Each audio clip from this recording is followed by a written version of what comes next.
Hello friends, this is your very own smiling whistler Nikhil Rane and welcome to my new series Whistling with. Friends, have you ever wondered that how these birds talk?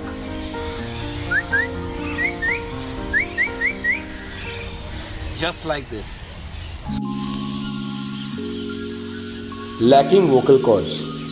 Birds are thought to make tones and sounds using throat muscles. There are likely to be limitations on the sounds that birds can mimic due to differences in anatomical structures, such as their lacking lips.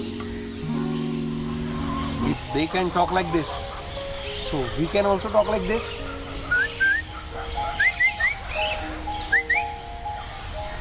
Yes, we can speak in whistle. So stay tuned for more and more interesting videos like this.